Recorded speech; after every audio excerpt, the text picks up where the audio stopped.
بسم اللہ الرحمن الرحیم۔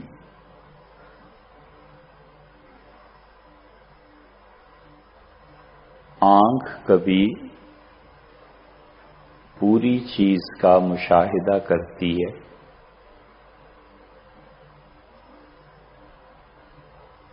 اور جو کچھ وہ دیکھتی ہے وہ در حقیقت ذہن اور اس چیز کا تعلق ہے۔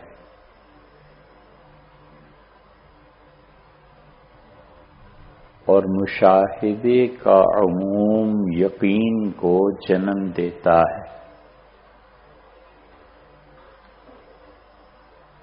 نوادرات اور مستثنیات کم ہوتی ہیں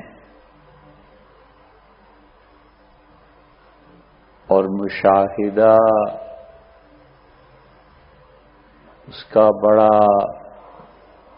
تاریک پہلو یہ ہے کہ وہ اختلاف کو جنم دیتا ہے۔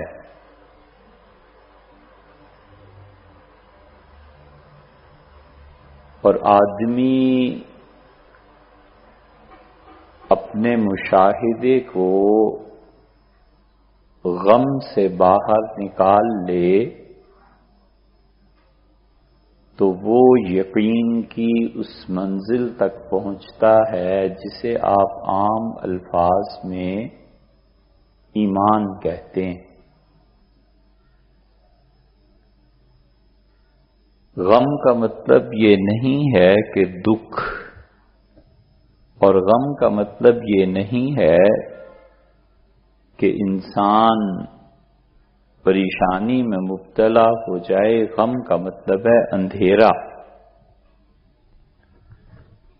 اور آدمی جب اپنی مشاہدے کو اندھیرے سے نکالتا ہے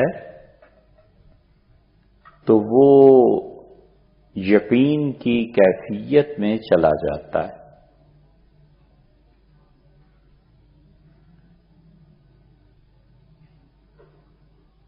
اور اندھیرا اصل ہے۔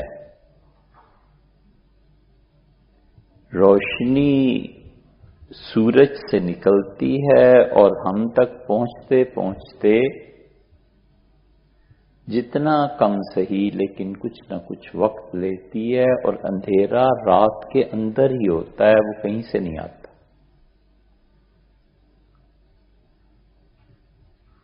جو کہتے ہیں کہ اندھیرا عدم نور کا نام ہے، وہ یہاں پہنچ کر اٹک جاتے ہیں کہ اندر کے اندھیرے انسان کے وہ کون سا عدم نور ہے۔ اندر کا اندھیرا روشنی کو جنم دیتا ہے، بشرطے کہ آدمی اپنے مشاہدے کو اس اندھیرے سے نکالے۔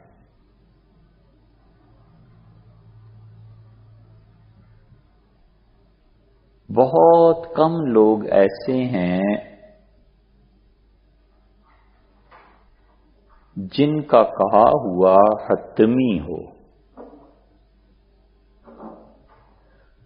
اور جو بات وہ کر دیں زمانہ اور علم اپنی تمام کروٹوں کے باوجود اس پیمانے کو توڑ نہ سکے۔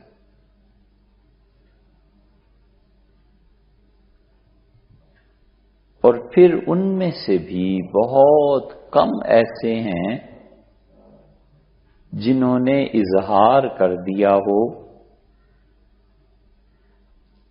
کیونکہ اظہار ادراک کی نسبت سے ہوتا ہے۔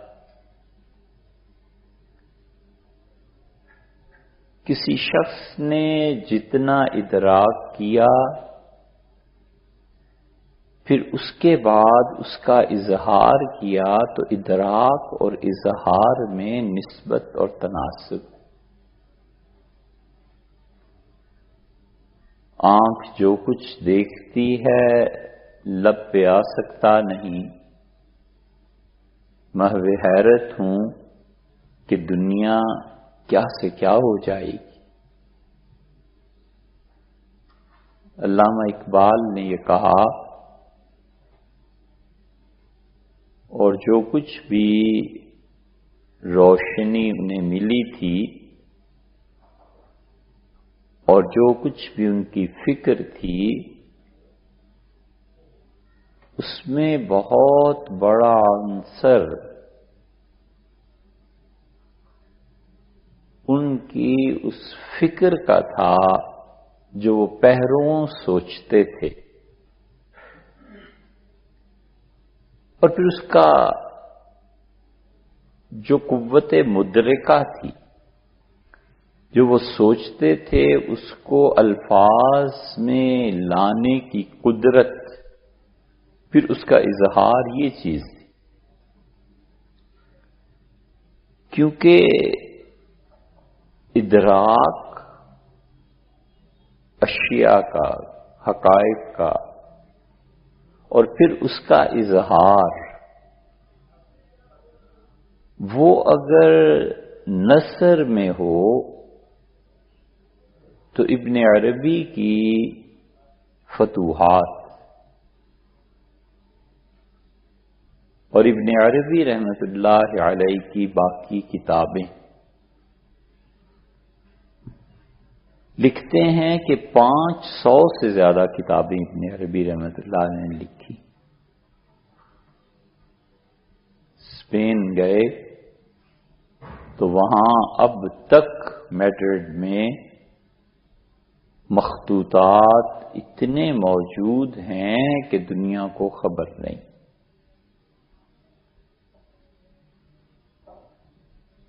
اس لیے کہ آگے آنے والی نسلیں منحوس ہوئیں۔ منحوس کے معنی بیان کرتے ہیں۔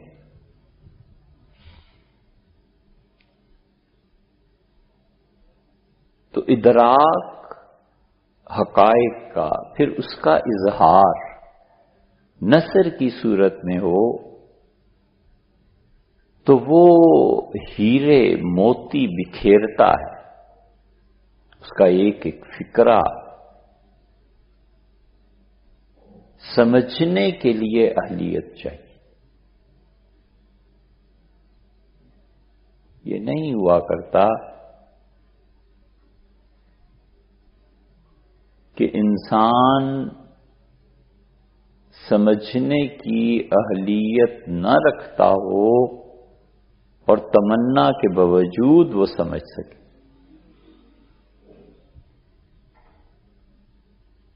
پروانہ ہے،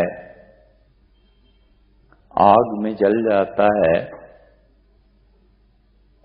اور اسے کوئی کہے کہ سمندر میں جو طوفان اٹھتا ہے، اس طوفان میں جا کے مر جاؤ، تو وہ اس کو دیکھ سکتا ہے، ممکن ہے کہ اسے وہ بیان کر پائے کہ کیا طغیانی ہے، لیکن جا نہیں سکتا اس لیے کہ اسے پتہ ہی نہیں ہے ان طغیانیوں میں کیا ہے، اور اس کی طبیعت بھی ایسی ہے۔ شہد کی مکھی ہے اور وہ اپنی ایک دوسری قسم کو دیکھتی ہے، وہ کہاں بیٹھتی ہے، کیا اس کی غذا ہے، لیکن اس کے باوجود اس کے لیے ممکن ہی نہیں ہے کہ وہاں چلی جائے، ممکن ہے مر جائے۔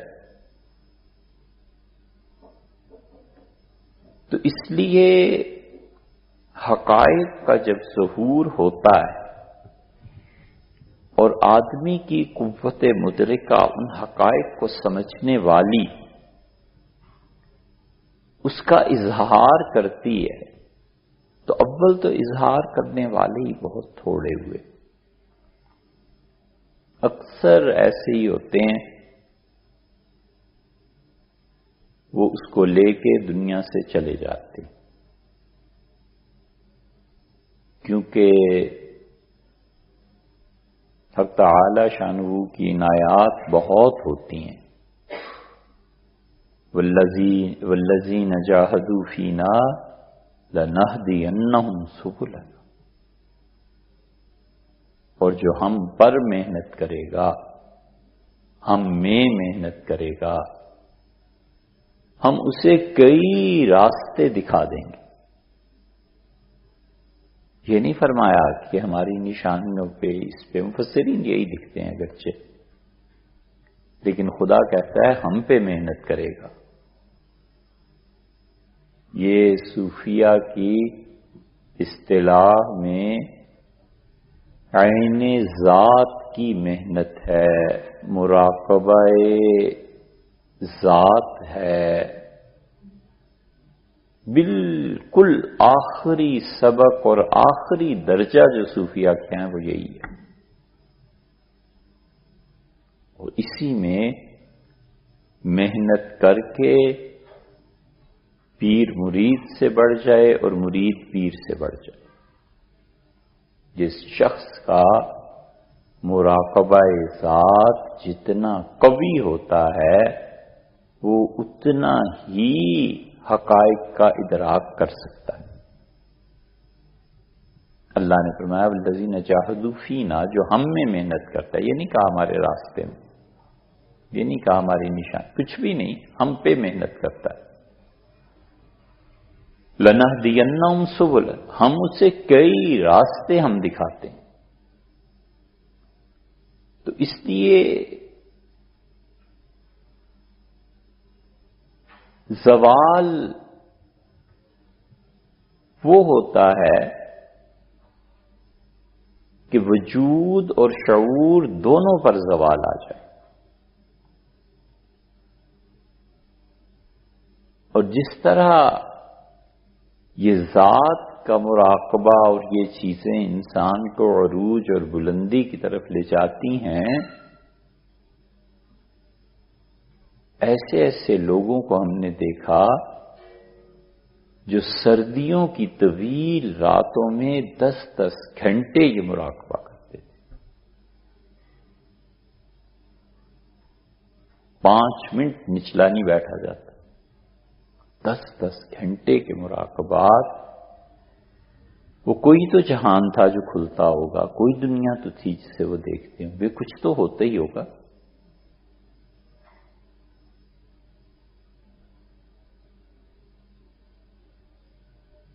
اور اسی میں جب نیچے کی طرف جاؤ تو غلط کام کرے کہ ایک درجہ ہے،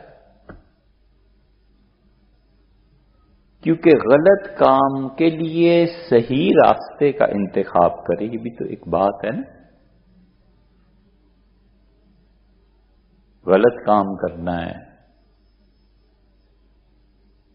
اللہ تعالی محفوظ فرمائے، نشہ کرنا ہے تو صحیح راستہ کوئی اختیار کرے گا نا کہ پیسے ہیں، یہ نشے کی چیز ہے، فلاں جگہ پہ ملتی ہے، فلاں آدمی سے ملتی ہے، اس کو اس طرح استعمال کرنا ہے، یہ نشہ غلط ہے لیکن راستے صحیح وہ اختیار کر رہا ہے۔ ایک چیز یہ ہے کہ نشہ کرنا ہے اور مسجد میں چلا جائے اور وہاں کسی متقی اور پرہیزگار آدمی سے پوچھے کہ شہر میں یہ چیز کہاں ملے گی، کیسے پینا ہے، کیا طریقہ ہے، تو غلط کام کے لیے غلط راستے کا انتخاب، یہ بھی تو ایک بات ہے۔ یہ سادہ بچے ایسے ہوتے ہیں، پھنس جاتے، اسی لیے سیدنا عمر رضی اللہ عنہ فرماتے تھے کہ جس شخص کو گناہ کا علم نہیں ہوتا نا، یہ بڑی گہری بات کہی، اس کے غلط معنی یہ ہیں کہ کوئی سوچے کہ گناہ کا علم ہونا چاہیے، اور صحیح معنی یہ ہے کہ انہوں نے فرمایا من لم یعرف الشر، جو شر کو نہیں جانتا نا، گناہ کو یقع فی، کبھی نہ کبھی اس میں جا گرتا ہے۔ یہ بہت سے اللہ کے نیک بندے جن سے کوئی غلطی ہوئی اور سادہ بندے جن سے کوئی ایسی بات ہوئی، وہ حقیقت میں اس بے خبری کا نتیجہ ہے۔ کہ پتہ نہیں تھا کہ ایسے ایسے اعیار بھی دنیا میں ہوتے ہیں. ایسے سادے تھے کہ جس نے قسم کھائی انہوں نے کہا یہ سچی کہتا ہے. حضرت آدم علیہ السلام نے وہ جو چیز چکھی تھی اس کی ایک تفسیر مفسرین نے یہ بھی کی ہے کہ وہ کہتے ہیں انہوں نے کبھی دیکھا ہی نہیں تھا کہ کوئی خدا کے نام پہ بھی جھوٹی قسم کھا سکتا ہے. تو سادے آدمی تھے. انہوں نے جب اللہ کی محبت میں یہ سوچا کہ خدا کی قسم کھا رہا ہے تو خدا کی قسم بھلا کون غلط کھا سکتا ہے، چل پڑے. تو ایک آدمی غلط کام کے لیے راستے کا بھی غلط انتخاب کرے، اور اس سے بھی بدتر ایک اور چیز جس سے بدتر کچھ نہیں، وہ یہ ہے کہ اسے یہ احساس ہو کہ میں غلط کام کر رہا ہوں اور رستے کا جو انتخاب کیا ہے یہ بھی غلط ہے، اور اس سے بدتر آخری درجہ یہ ہے کہ اسے یہ بھی احساس نہ ہو کہ میں غلط کام کر رہا ہوں، غلط راستہ.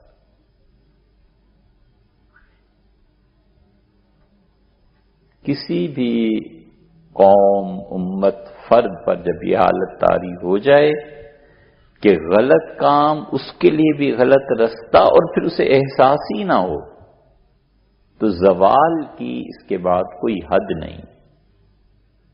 یہاں پہنچ کے بے اختیار ایک دانشور، ایک عقل مند آدمی کہتا ہے انا یحیی ھذہ اللہ بعد موتہا او کالذی مر علی قریۃ. یہ اس شخص کا حال سنو، اللہ کہتا ہے جو ایک بستی سے گزرا. فہی خاویۃ علی عروشہا، اور بستی کی چھتیں گری ہوئی تھیں. ملیا میٹ، برباد حال تھی. تو اس نے دیکھ کے تعجب سے کہا کہ انا یحیی ھذہ اللہ بعد موتہا، اس بستی کو اللہ کیسے دوبارہ بنائے گا؟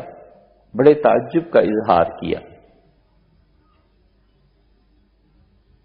بس پھر یہی ہوتا ہے، پھر وہ کوئی اللہ تعالی کی طرف سے مہربانی ہو یا اس کے قانون کو پورا حرکت میں آنا ہو.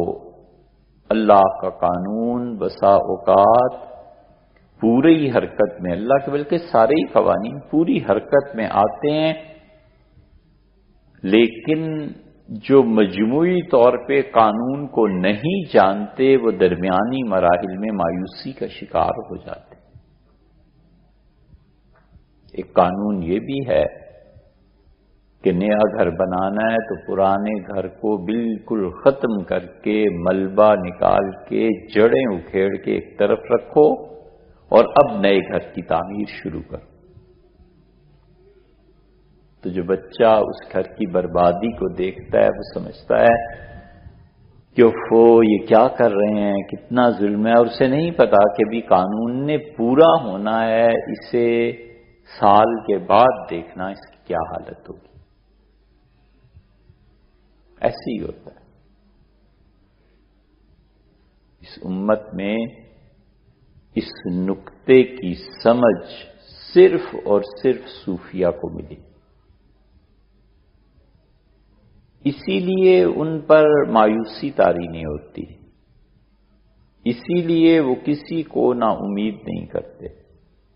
بڑے سے بڑے طوفان کے باوجود ان کی نظر ساحل پہ ہوتی ہے. تو ادراک ہو حقائق کا اور اس کو نثر کی صورت میں اظہار کرنا ہو تو ابن عربی ہیں رحمہ اللہ، بہت بڑے بڑے لوگ ہیں. اور اسی صورت مدرکہ جو پتہ چلا ہے اس کا اظہار آواز کی ہم آہنگی کے ساتھ کرنا ہو تو پھر وہ شاعری،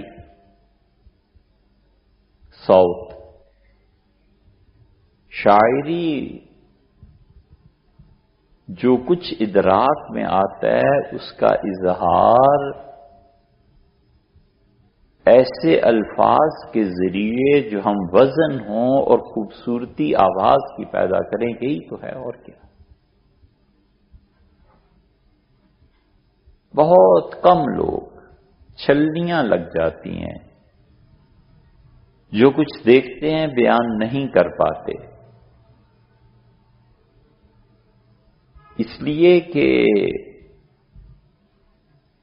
ماحول اور زمانہ اس کے موافق نہیں ہوتا۔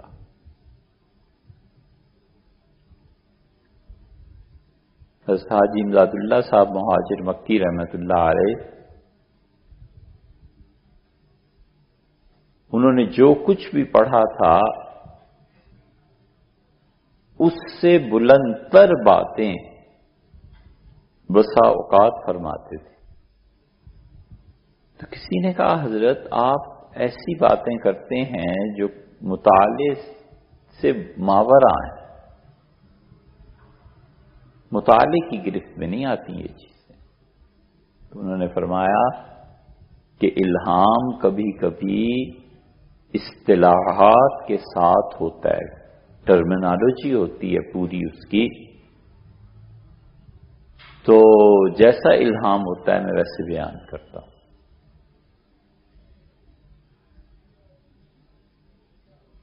حضرت ابو الحسن علی ندوی رحمۃ اللہ علیہ ایک مرتبہ ارشاد فرمایا کہ پہلا دست شفقت جو دیوبند کے حلقے سے ندوہ کی طرف آیا ہے وہ حضرت الیاس صاحب رحمۃ اللہ علیہ تھے۔ پھر اسی سلسلے میں آکسفورڈ میں ایک دن فرمانے لگے کہ بہت طویل نشست تھی، صبح نماز کے بعد سونا، ناشتہ، یہ سب چیزوں سے فارغ ہو کے تشریف فرما ہوئے، اور 4 ہی آدمی تھے۔ حضرت رحمت اللہ علیہ خود تھے، ان کے خادم تھے امریکہ میں عثمان صاحب، بہت اچھے آدمی، اور رابع صاحب، وہ اللہ تعالی سلامت رکھے انہیں، اب تو ان کی بہت عمر ہو گئی، وہ کبھی بیٹھتے تھے، کبھی کچھ لکھنے کے لیے یا کاموں کے لیے تشریف لے جاتے تھے، اور ہم تھے۔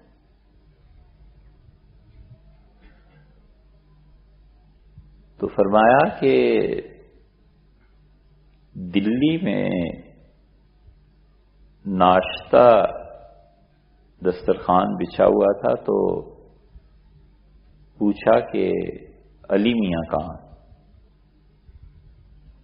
تو میرا چونکہ صبح لکھنے پڑھنے کا کام ہوتا تھا تو میں نے ناشتہ کیا اور چلا گیا اوپر لکھنے۔ دستک ہوئی کچھ دیر بعد دروازے پہ، تو ہوا یہ اصل میں کہ پوچھا کہ کہاں ہے، پھر پوچھا کہاں ہے، تو معلوم ہوا اوپر لکھ رہے ہیں، کچھ کام کر رہے ہیں اپنا۔ فرمایا انہیں چائے دو، تو چائے حضرت کے صاحبزادے مولانا یوسف صاحب رحمۃ اللہ علیہ نے لی اور جانے لگے، تو فرمایا نہیں تم نہیں دے پاؤ گے، میں خود جاتا ہوں۔ خود چائے لے کے اوپر چلے گئے۔ دستک ہوئی، ناگوار گزرا کہ اس وقت کون ہے۔ دروازہ جو کھولا تو حضرت خود کھڑے تھے، چائے کی پیالی لے، تو بے اختیار میرا ماتھا چوما، چائے کی پیالی دی، اور اتنے خوش تھے کہ مجھ سے فرمایا علی میاں کیا دیں تم؟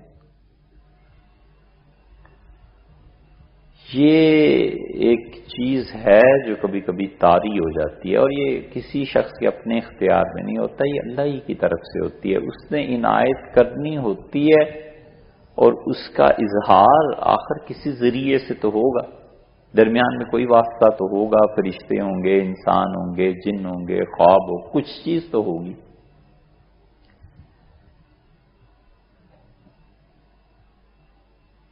تصوف کی کوئی حالت ہمیں اب تک ایسی نہیں ملی جو کتاب و سنت سے نہ آتی. کتاب و سنت میں تمام یہ احوال آتے ہیں جو صوفیہ کہتے ہیں. جتنے لوگ بھی اعتراض کرتے ہیں اور جو کچھ بھی لکھا ہے، ان میں بڑے بڑے صاحب قلم، صاحب علم اور جن کی صلاحیتوں کا اعتراف ہے، وہ اس میدان میں جب آ کر لکھتے ہیں تو حیرت ہوتی ہے کہ کہاں ٹھہر گئے. کوئی چیز بھی تو ایسی نہیں ہے جو اصل میں کتاب و سنت سے ثابت نہ ہوتی.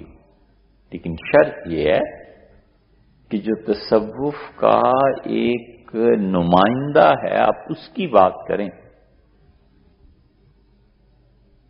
آپ بات کرتے ہیں، اس کی استدلال کرتے ہیں، اس سے جو بیچارہ تھڑے پہ بیٹھا رومال بچھا کر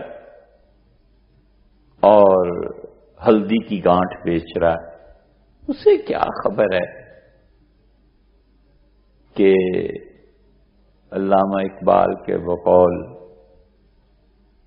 رہو رسم شاہ بازی،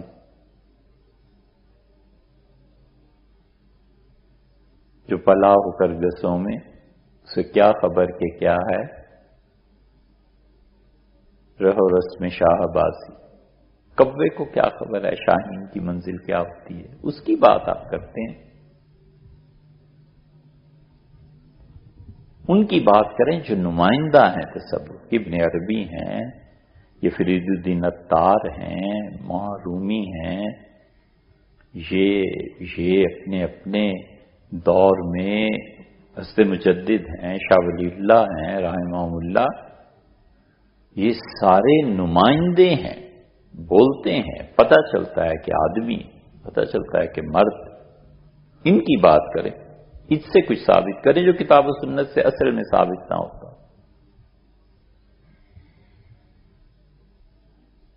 ذہن اس لیے گیا کہ کسی نے لکھ کر بھیجا کہ حضرت کا جو قصہ سنایا ہے تو یہ حال جو مولانا الیاس صاحب رحمۃ اللہ پہ طاری ہوا تھا، یہ تو ایسی جوگیوں جیسی بات ہے.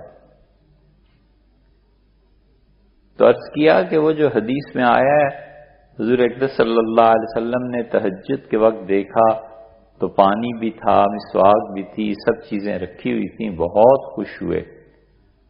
اور کعب رضی اللہ عنہ جو خدمت میں حاضر تھے اس میں، ان سے فرمایا کہ مانگو کیا مانگتے ہو.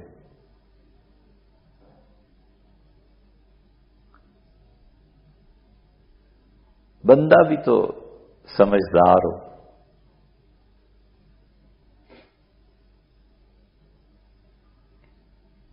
تو انہوں نے عجیب بات مانگی. انہوں نے کہا کہ مرافت کا فی الجنہ، جنت میں آپ کے ساتھ رہوں.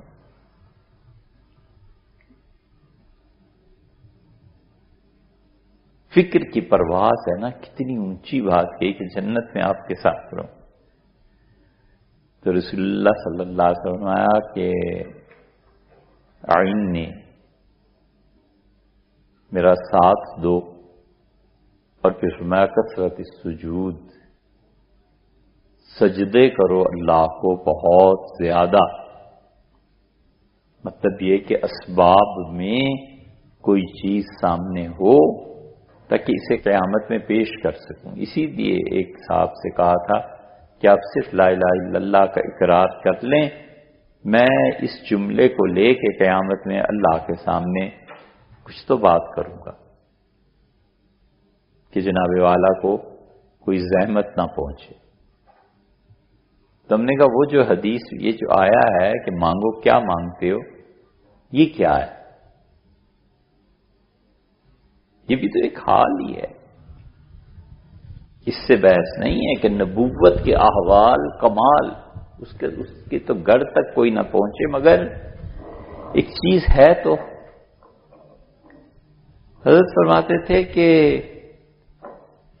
مولانا اتنی بڑی شخصیت تھے کہ میں بالکل چپ ہو گیا، تو میرا ماتھا چوما اور فرمایا کہ اچھا علی میاں جائیے، دولت قرآن آپ کو مبارک، یہ جملہ فرمایا کہ لکھنؤ جب واپس پہنچے تو قرآن کریم بھی وہی تھا، ہم بھی ایسے تھے، مگر ایسی ایسی تفاسیر اس کی ذہن میں آتی تھیں کہ ڈر لگتا تھا کہ بیان کر دیں تو کہیں لوگ کافر ہی نہ کہنے لگے۔ اس لیے یہ جو حقائق کی تعبیر ہے اس کو بیان کرنا آسان نہیں ہوتا، اس لیے بہت سے لوگ چپ رہ جاتے ہیں۔ لیکن اللہ کی ایک عادت ہے، بڑے غور سے دیکھنا چاہیے، وہ اتنی آہستہ، اتنی باریک ہے کہ چونٹی کی چال اتنی باریک نہیں ہوتی جتنی اللہ کی وہ عادت باریک ہے سمجھنے میں۔ اور وہ یہ ہے کہ خدا کبھی بھی اپنی عنایات کو ضائع نہیں کرتا، بس اتنی بات ہے، یہ نہیں ہو سکتا کہ اللہ کوئی چیز دے اور پھر اسے ضائع کر دے، قطعاً نہیں ہوتا۔ آسمان زمین بن جائے اور زمین آسمان بن جائے تو بھی خدا کی عنایت جو وہ کرتا ہے ضائع نہیں ہوتی۔ اسی وجہ سے ہم اہل السنہ کا اس بات پر اتفاق کیا ہمارا عقیدہ ہے کہ کوئی بڑے سے بڑا گناہ بھی نیکی کو ضائع نہیں کرتا۔ کچے مولوی اور جاہل صوفی لوگوں کو بس یہ بتاتے رہتے ہیں کہ گناہ کرو گے تو نیکی ضائع ہو جائے گی، سوال ہی پیدا نہیں ہوتا۔ نیکی ہے کیا؟ اس کو سوچے۔ نیکی وہ عمل صالح ہے جسے اللہ نے قبول فرما لیا، اور اللہ جس چیز کو قبول کر دے اسے رد کر دے گا۔ اسے علم نہیں ہے کہ یہ جو نیکی 20 سال کی عمر میں کر رہا ہے 50 سال کی عمر میں جا کر ایسا گناہ کرے گا، تو پھر نیکی کو قبول ہی کیوں آپ نے فرما لیا تھا؟ آپ کو نہیں پتا تھا کہ 50 سال کی عمر کا گناہ اس 20 سال کی نیکی کو برباد کرے گا؟ اسی لیے مفتی جو محتاط ہوتے ہیں وہ یہ تصریح کرتے ہیں کہ ظاہر میں یہ گناہ ہے، بظاہر یہ نیکی ہے، اچھا کام ہے، کیجئے۔ حقیقت میں یہ نیکی ہو، یعنی اللہ اسے قبول فرما دیں، کچھ پتا نہیں۔ کہ آدمی، ہم اہل السنہ کا یہ عقیدہ ہے کہ جب اچھا کام کرتا ہے تو اس پہ ایسی علامت نشانی خدا کی طرف سے لگا دی جاتی ہے جو اپنے علم کے ساتھ وہ جانتا ہے کہ یہ اس کی اچھائی جو ہے کبھی بھی ہم رد نہیں کریں گے۔ اس لیے اللہ کی یہ بڑی باریک بات ہے کہ وہ کبھی بھی اپنی عنایت کو ضائع نہیں کرتا۔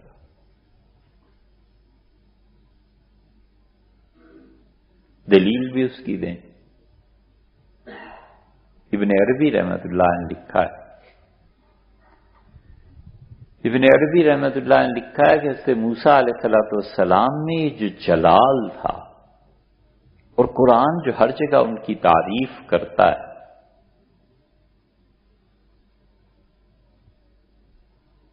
اور اللہ نے موسیٰ علیہ السلام سے کلم اللہ موسیٰ تکلیما، اللہ نے اس سے بات کی۔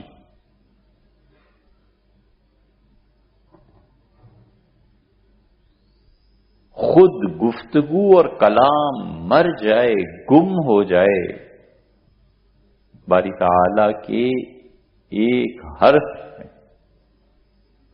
اتنی کمال کی چیز۔ آدم علیہ السلام سے کلام فرمایا، حضرت موسیٰ علیہ السلام سے، یا پھر رسول اللہ صلی اللہ علیہ وسلم سے، اور کس سے کلام کیا خدا نے؟ کلام اپنے اوصاف سمیت مر جائے اللہ کے ایک حرف پہ، وہ اتنی بڑی چیز ہے۔ اللہ نے کہا تکلیمہ باتیں کرنا۔ ابن عربی رحمۃ اللہ نے لکھا ہے کہ موسیٰ علیہ السلام کے زمانے میں جتنا قتل ہوا فرعون سے، ان سارے بچوں کی جتنی ایبلٹی تھی، جتنی ان کی صلاحیتیں تھیں، جو کچھ ان میں اچھائیاں تھیں، اللہ نے وہ ختم نہیں کی، وہ منتقل کر دی موسیٰ علیہ السلام۔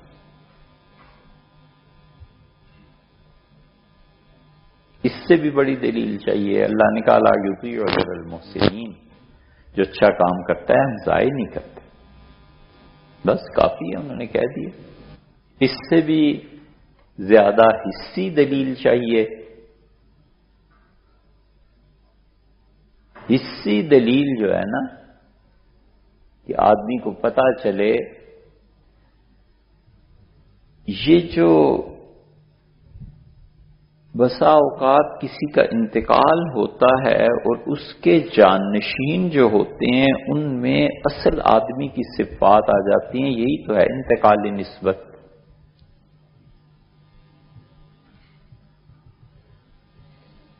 حضرت فرماتے تھے مولانا ابو الحسن علی ندوی رحمۃ اللہ علیہ کہ ہم لوگ جمع تھے، میں مولانا منظور نعمانی اور شیخ مولانا زکریا صاحب رحمۃ اللہ علیہ، تو عرض کیا کہ حضرت مولانا کے بعد ان کا جانشین کون ہوگا؟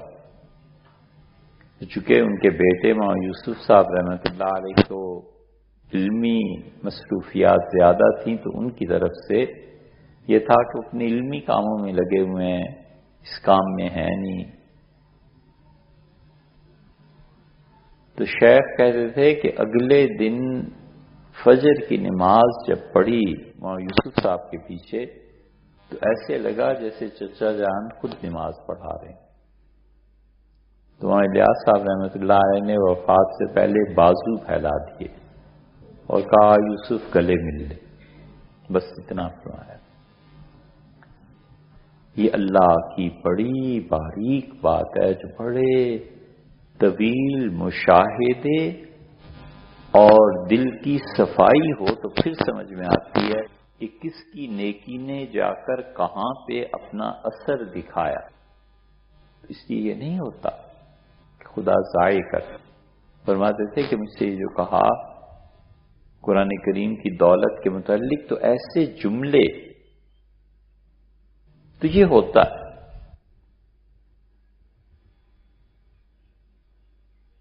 اس لیے خدا جتنے لوگوں کو بھی نسبت اپنے تعلق اور ذکر کی عنایت فرماتا ہے، کئی ایسے ہوتے ہیں جن کا کوئی وارث بظاہر نہیں ہوتا، کئی 100 سال کے بعد وہ نسبت لوٹتی ہے۔ خدا جانتا ہے کون اس کا اہل ہے، اس امانت کو جو صدیوں سے رکھی ہوئی تھی وہاں بھیج دیتا ہے کہ چلو۔ اور صوفیہ کے ہاں تو یہ بالکل معمولی باتیں۔ ابو الحسن خرقانی، بایزید بسطامی رحمہ اللہ، خیر اس کی اب کیا تفصیل کرے۔ تو ایسے بھی ہوتے ہیں جو ان معارف کے اظہار پر قدرت نہیں رکھتے، ایسے ہوتے ہیں جو قدرت رکھتے ہیں اور نثر میں لکھتے ہیں، ایسے ہوتے ہیں جو قدرت رکھتے ہیں اس ادراک کے اظہار کی اور پھر وہ شاعری کا روپ اختیار کرتے ہیں۔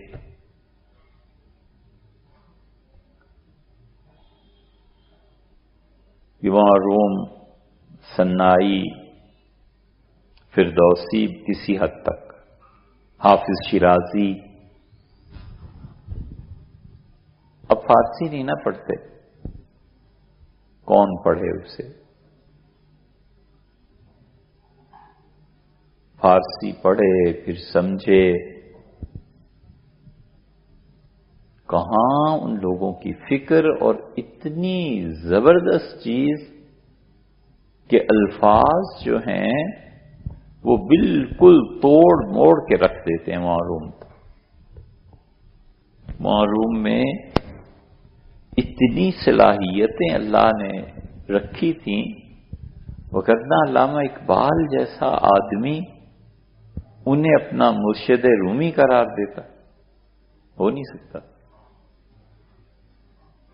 علامہ کہاں خاطر میں لاتے تھے، تو بڑے بڑے لوگوں پہ تنقید کرتے ہیں. ان کے مکتوبات پڑھیں تو پتہ چلتا ہے 6 مہینے انہوں نے لندن یونیورسٹی میں عربی پڑھائی علامہ اقبال نے. تو جو گوروں کو عربی پڑھاتا رہا ہو وہ خود، اور لندن یونیورسٹی میں پڑھانا، ان کا کہنا کہ آپ ہمارے یہاں آ کے پڑھائیں، یہ خود سے اتنی بڑی چیز ہے کہ ایسے ہی ہر ایک کو تھوڑی دعوت دے دیتے کہ آئیے اور لیکچر دیجیے. تو جو چیزیں لغت کی حد تک ہیں، پوری اردو اور فارسی شاعری میں کوئی ایک شخص ایسا نہیں جو وہاں روم کے مقابلے میں کھڑا ہو سکے. یہ تو اس سطح کی بات کر رہے ہیں جو سطح عام ہے، مطلب یہ کہ الفاظ اور اس کے معانی.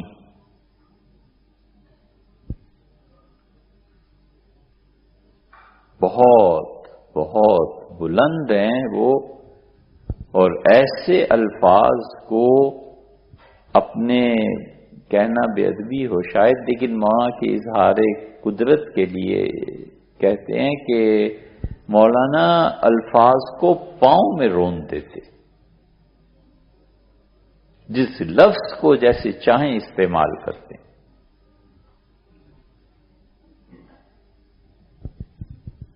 ایک ہے اللہ کی طرف سے تشکیل ہو جائے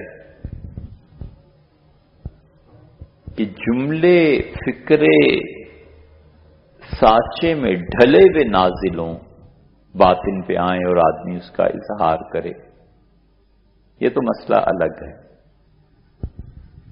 نتیجہ یہ کہ سینکڑوں جملوں میں کوئی ایک جملہ بھی ایسا نہیں نکلتا جس میں الفاظ کی تبدیلی کی کوئی گنجائش موجود ہو. ایک ہی فکرہ ہوتا ہے، اس میں لفظ بدلیں، پتہ چل جاتا ہے کہ اس کا کلام نہیں ہے. اور ایک ہے خود پریکٹس کر کے دیکھو، مہینہ 2-4 مہینے، کہ ٹھیک وہی جملہ کہنا ہے جو مناسب حال ہے. ایک دن نہیں ہو سکتا. موروم کا کلام انہوں نے خاص طور پہ یہ جو کتابیں نمائندہ کتابیں ان کی، اس میں تو کمال ہے. شمس تبریز کا دیوان یہ منگایا تھا کہ ایک چیز کے معانی عرض کریں.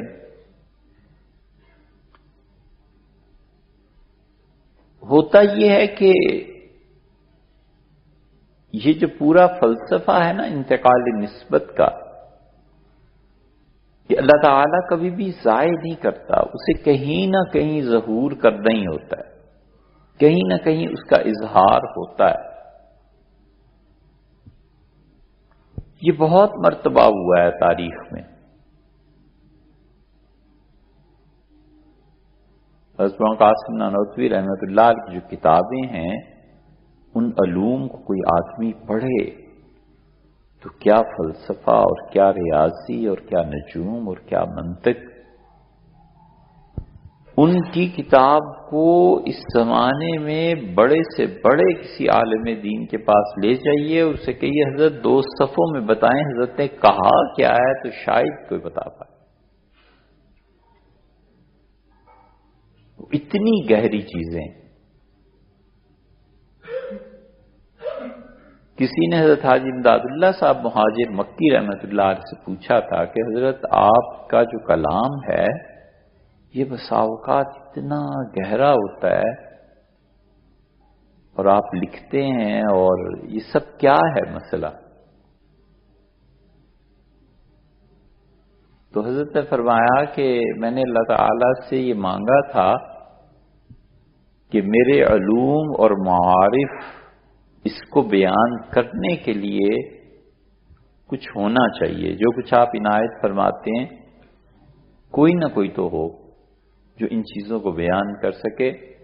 تو مجھے مولوی قاسم صاحب دیے گئے، اور مولوی قاسم صاحب جو کچھ کہتے ہیں یہ حقیقت میں میرے باطن کی ترجمانی ہے. یہی چیز شمس تبریز کے ساتھ پیش آئی تھی. شمس تبریز والے پورا حلقہ تھا ان کا، بہت بڑے آدمی تھے، اور جب ان کے علوم اور معارف حد سے بلند ہونے لگے اور ان کے حلقے میں کوئی آدمی نہیں تھا جو ان کے ان معارف کو سمجھ سکتا، چاہے جائے کہ بیان کر سکتا، چاہے جائے کہ محسوس کر سکتا، کوئی سمجھ نہیں پاتا تھا. تو انہوں نے اللہ سے دعا مانگی کہ اللہ ان چیزوں کے لیے کوئی اظہار کی صورت ہو.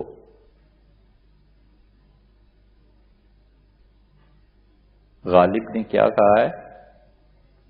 یا رب کوئی آبلا پا اس وادی پرخار میں آوے.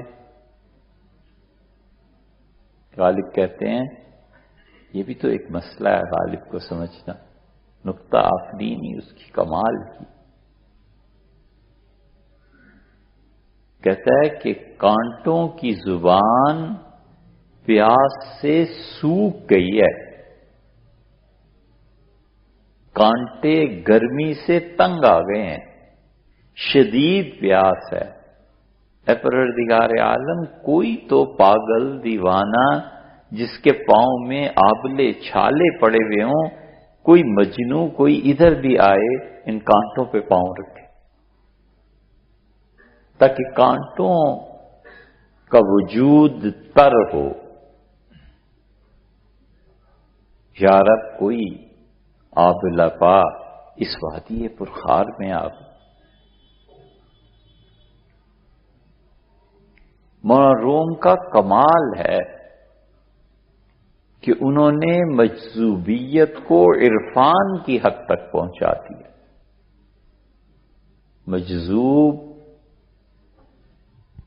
کبھی معرفت کے حقائق بیان کرنے کی قدرت نہیں رکھتا. کبھی وہ اس دنیا میں آئے تو کوئی بات کرے اس میں اتنی قدرت نہیں ہوتی، لیکن مولانا پورے جذب کو عالم عرفان کے ساتھ روشناس کراتے ہیں. اس جیسا دوسرا آدمی نے. تو قصہ تو آپ نے سنا ہی ہے، اس کو کیا دہرانا ہے کہ شمس رحمت اللہ علیہ کو پھر الہام کیا گیا کہ چلے جاؤ فلاں جگہ. وہ چلے گئے. وہاں پہ پھر انہیں معروم ملے. مولانا مفتی تھے، اپنے زمانے کے بڑے قابل اساتذہ میں سے تھے. اس سارے عالم کے باوجود مدرسے میں یہ کہہ رکھا تھا کہ میں کسی بھی حال میں ہوں، اگر کوئی فتویٰ پوچھنے کے لیے آ جائے تو مجھے فوراً اطلاع کرو تاکہ گورنمنٹ کی طرف سے جو مفتی مقرر ہوں یہ پیسہ حلال ہو.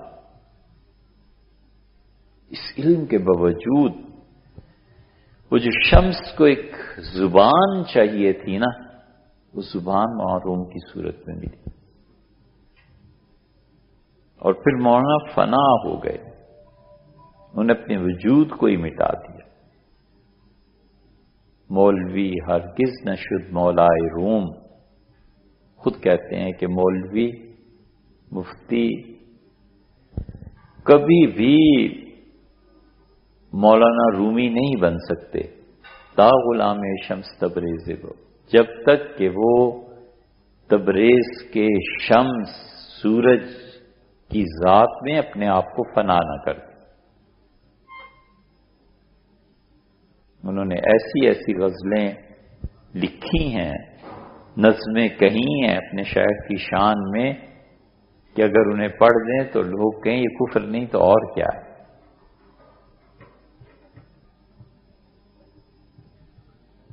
علم وجود کو چاہتا ہے، خود وجود شعور کو چاہتا ہے، اور شعور مشاہدے سے تنزل اور ترقی دونوں جہتوں پہ چل سکتا ہے۔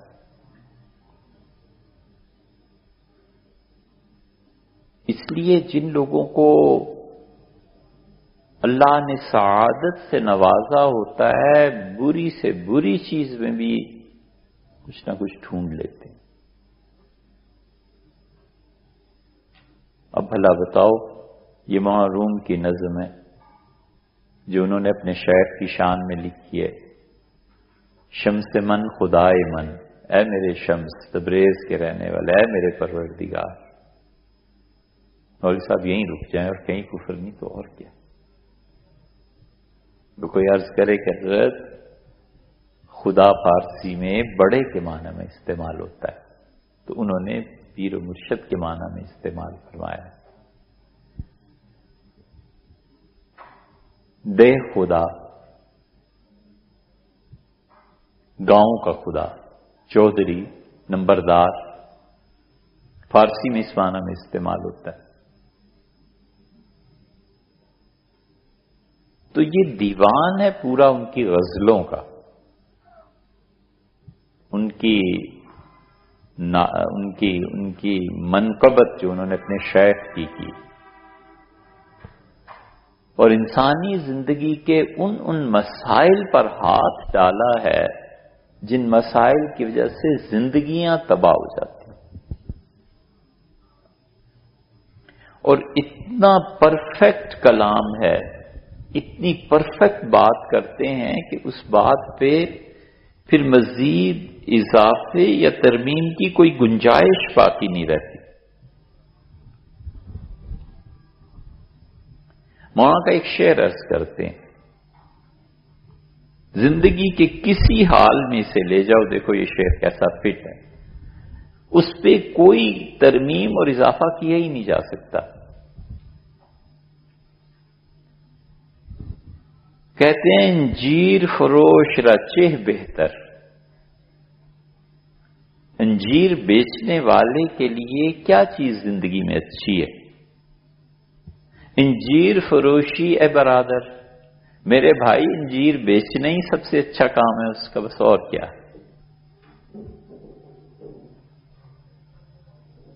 الفاظ آپ دیکھیے کہ انجیر فروش را چہ بہتر، انجیر بیچنے والے کے لیے کوئی اچھا کام بتائیے، تجویز کیجئے۔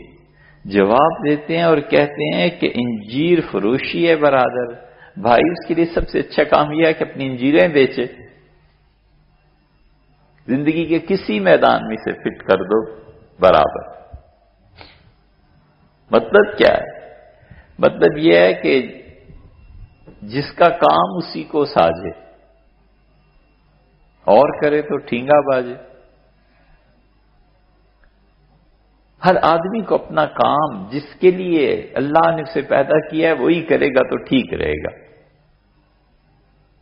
اس کے کتنے مطالب نکلتے ہیں، کتنے معانی نکلتے ہیں، یعنی ہر آدمی جس فیلڈ میں فٹ ہے نا بس کام کرتا ہے۔ سب سے زیادہ اچھی حالت کسی آدمی کی جب اس کا ذوق اس کا پیشہ بن جائے، جب اس کا ذوق اور اس کی نوکری ایک جیسی ہو جائے، زندگی بڑے اطمینان سے ہوتی ہے۔ شاعرانہ مزاج، نزاکت، الفاظ اور معانی کی مباحث، اور چلا گیا بیچارہ آرمی میں، یا اللہ کیا کرے، پریڈ کرے، اشعار کے معنی سوچے، زبان کی نزاکتیں دیکھے، یا سر سر کرتا پھر کرے کیا، اور اندر سے پورا میتھمیٹیشین ہے اور بن گیا ڈاکٹر، اب کرے کیا؟ اندر سے وہ پورا انجینئر ہے اور اسے فیلڈ بھی وہی مل گئی، اس کی ترقی دیکھو اور اس کی نکتہ آفرینی دیکھو اور اس کا کام دیکھو۔ تو انجیریں بیچنے والا اگر انجیر فروخت کرنا اس کی طبیعت میں شامل ہے اور وہ انجیریں ہی بیچ رہا ہے تو بس پھر ٹھیک ہے، پھر تو بہت بڑا بزنس مین بن جائے گا۔ اسی معنی کو دوسری طرف لے جائیے کہ پوچھا انجیریں بیچنے والے کے لیے سب سے اچھا کام کیا، تو اس کا انجیر بیچے، مطلب یہ ہے کہ آدمی بندے کے لیے سب سے اچھا کام بندگی ہے، اللہ کی بندگی کرے، جدھر فٹ کر دو۔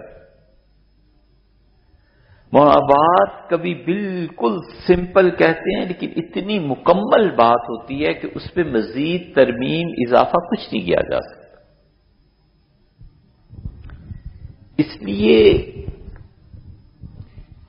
اس میں زندگی کے مسائل پہ بڑی گفتگو ہے۔ زندگی مسائل سے گمبھیر اور گمبھیر تر ہوتی چلی جاتی، جہتیں ہیں، دکھ ہے، غم ہے، پریشانی ہے، مایوسی ہے، بیماری ہے، خوشخبری ہے، خواب ہیں، پوری ایک دنیا اور جہان ہے انسان کا۔ اور مولانا انسان کی زندگی پر بحث کرتے، موت پر بحث کرتے ہیں، موت کے بعد جو عالم آخرت ہے اس پہ بحث کرتے ہیں کہ انسان اپنے وجود سے باہر نکلے نا کبھی تو پھر جیے۔ یہ بڑا عجیب تصور ہے۔ ناسا سے جو چیزیں آتی ہیں اور بچے دیکھتے ہیں، پھر وہ فیوچر میں ٹریولنگ کرتے ہیں، پھر وہ بچوں کے یہاں ایک آئیڈیا ہوتا ہے کہ اگر ہم چاند پہ چلے جائیں تو کیا ہوگا، فلاں جگہ چلے جائیں تو کیا ہوگا، یہ سب ہوتا ہے نا باہر کی دنیا میں جھانکنے کا۔ اور یورپ جو کچھ دکھاتا ہے اس سے بڑے متاثر ہوتے ہیں، ہوتے بھی ایسے ہے۔ لیکن یہ سارے تصورات قدیم کے ہیں۔ دنیا کبھی بھی دنیا یہ تو کر سکتی ہے کہ مسلمانوں کو آگے نہ بڑھنے دے، لیکن دنیا کبھی بھی یہ نہیں کر سکتی کہ انہیں فراموش کر دے۔ وہ تاریخ میں اتنا بڑا نشان اور اتنا بڑا مائل سٹون ہے کہ دنیا اگر کروڑوں سال بھی باقی رہے تو بھی اس تہذیب کو فراموش نہیں کر سکتی۔ اس تہذیب سے پھر گزر کے اس تہذیب کا حوالہ تو دینا ہی دینا ہے۔ بالکل جیسے یورپ، امریکہ، اب ہم جتنا بھی انہیں برا کہہ لیں یا اچھا کہہ لیں، لیکن انہوں نے منوایا ہے دنیا میں اپنے وجود کو کہ ہم ہیں۔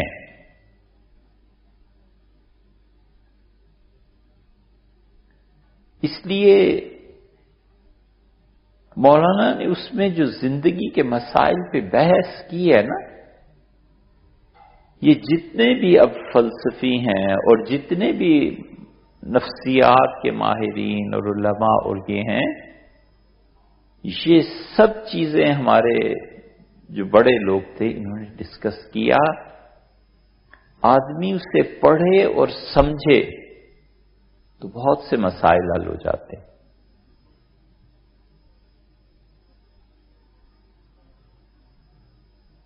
شمس کو زبان ملی اور جو کچھ اللہ نے ان کے باطن پہ نازل فرمایا تھا اس کا اظہار یہاں ہوا۔ اب کہیں گے اس کے لیے بھی دلیل چاہیے اس کے لیے بھی دلیل حدیث میں ہے۔ کون سی ایسی چیز ہے جو آپ نئی لائے ہوں اور کتاب و سنت میں نہ آئی ہو؟ افسوس سے ایک بات کہنی پڑتی ہے، لیکن جو بھی اس بات کو سن رہا ہو نا، اسے چاہیے کہ کم سے کم اس میں جو پہلی چیز ہے نا اس سے نکل جائے۔ فرض ہے، ضروری۔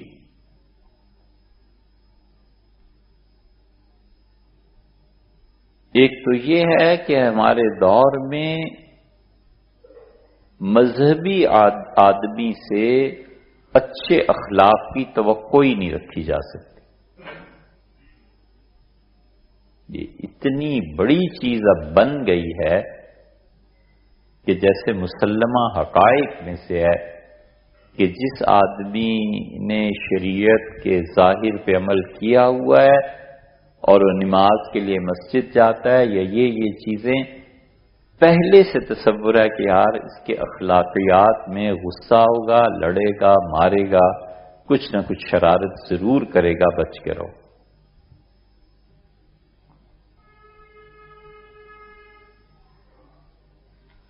مذہبی آدمی کبھی اخلاقیات پہ پورا نہیں اترے گا۔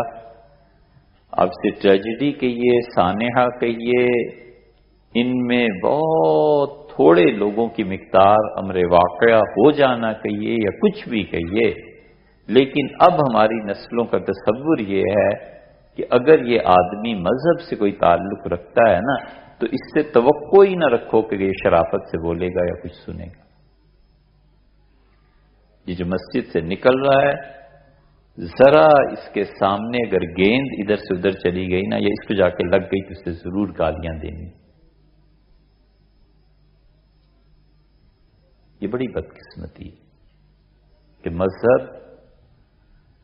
جس کا پہلا سبق ہی اخلاقیات کا تھا وہ آگ اور پانی ہو گئے ہیں۔ جیسے یہ جمع نہیں ہو سکتے ویسے ایسے آدمی نہیں جمع ہو سکتے کہ جو مذہبی بھی اور اخلاقیات کا بھی کوئی معیار ہے۔ یہ اتنا بڑا سانحہ ہو گیا ہے، اس لیے لوگ ڈرتے اور بچتے ہیں کہ اس سے بات نہیں کرنی، یہ ضرور گڑبڑ ہوگی، اس پہ اعتماد نہیں کرنا، ضرور گڑبڑ۔ اور رہی صحیح کسر اس گراوٹ میں ان جاہلوں نے پیدا کر دیا ہے جو ایسی ایسی روایات سناتے ہیں کہ حقیقت میں ہے ہی نہیں، سرے سے ہے ہی نہیں۔ جب ایک تو کوئی چیز کتاب میں لکھی ہو تو پھر بھی آدمی بحث کرے کہ یہ صحیح ہے غلط ہے، سرے سے نہیں ہے۔ ہر وہ نظریہ، ہر وہ دین، ہر وہ روایت جس کو جھوٹ سے ثابت کیا جاتا ہے وہ کبھی بھی قائم نہیں رہتی، اس کے پاؤں لکڑی کے ہوتے ہیں اور لکڑی کے پاؤں کاٹ دیے جاتے ہیں۔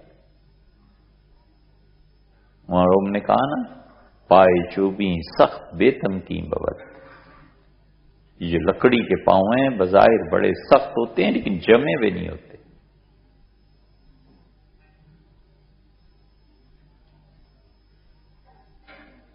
اس سے نکالنا چاہیے، ہر آدمی کو نکالنا چاہیے اپنے آپ کو، اپنے وجود کو، کہ اگر میرا مذہب سے کوئی تعلق ہے اور اس کا اظہار ہونے لگا ہے تو مجھے اپنے آپ کو اخلاقیات کی اتنی بلند سطح پہ لے جانا ہے، ورنہ میں ان میں اضافے کا باعث بن جاؤں گا جن کے متعلق ابھی گفتگو۔ بڑی کوتاہی ہے، اسی لیے تو بچے بات نہیں سنتے، پاس کہتے ہیں نا خدا خیر کر۔ اور دوسری چیز کیا کہیں اس کا کہ اکثر یہ جو مذہبی لوگ ہوتے ہیں نا ذہین نہیں ہوتے، اس میں بڑی کوتاہی اور قصور ہمارا اپنا ہے۔ ہمارے ذہین بچے آکسفورڈ اور ہارورڈ اور کیا کیا یونیورسٹیز ہیں، ہمارے ذہین بچے وہ ولیعذ باللہ وہ کہتے ہیں کہ اگر ذہانت نہ ہو تو ادھر جائیں، ذہین ہوں، مجھے کیا ضرورت ہے بھی مذہب میں رہنے اور آنے کی۔ یہ جو ذہین بچے نہیں آتے نا، اس کی وجہ سے نئے فتنے نہیں پیدا ہو رہے، نیا چیلنج نہیں آ رہا۔ ہر فتنہ اور ہر گمراہی کی بنیاد کی کوئی ذہین آدمی رکھتا ہے۔ ادھر کوئی مدتوں سے فتنہ ہی پیدا نہیں ہوا، جو بھی ہے فتنہ کوئی بھی ہے وہ وہی چیزیں ہیں جو پچھلے بھی کہتے رہے، وہ کاپی ہے، وہ اوریجن نہیں ہے۔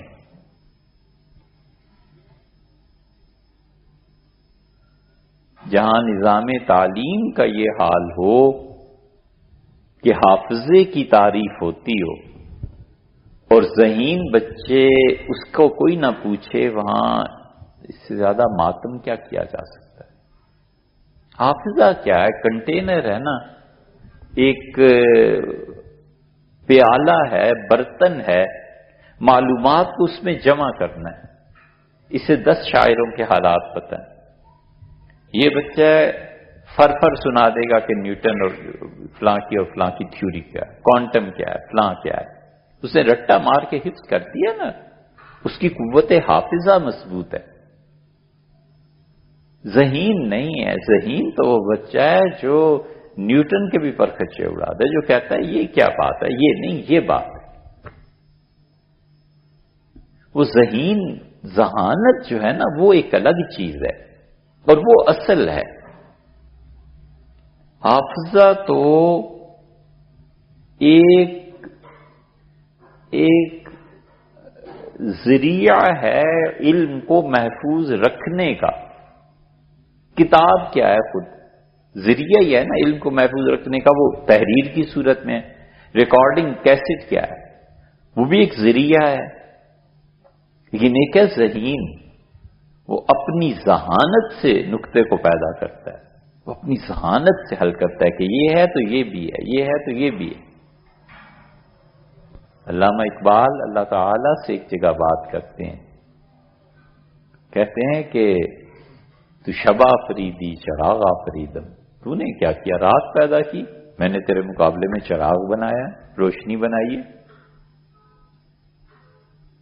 پھر اللہ کی طرف سے جواب آتا ہے، وہ بڑی دلچسپ چیز۔ اپنی ذہانت سے کوئی بات کرنا یہ ایک الگ چیز ہے اور حافظہ الگ چیز ہے۔ ہم حافظے تک محدود رہ گئے، حتیٰ کہ ہمارے یہاں پڑھانے والے کلاس میں جو بچہ فر سنا رہا ہے اسے سارے اسکول کے سامنے پیش کریں گے کہ یہ ہے جی دیکھو کتنا اچھا بچہ ہے، کیا کیا یاد ہے سبق۔ اور اسی کلاس میں اگر کوئی ذہین بچہ ہوگا جو حافظے کی بجائے سمجھنا چاہتا ہے کہ ہے کیا یہ چیز، مجھے سمجھا دیں، پھر اس کی سمجھ میں آئے گی اور سمجھ سے اختلاف پیدا ہو، کمال ہے، وہ کمال ہے، کیونکہ وہ نئی راہ دکھا رہا ہے نا۔ وہ کہتا ہے اس کے یہی معنی کیوں اور کیوں نہیں معنی ہو سکتے؟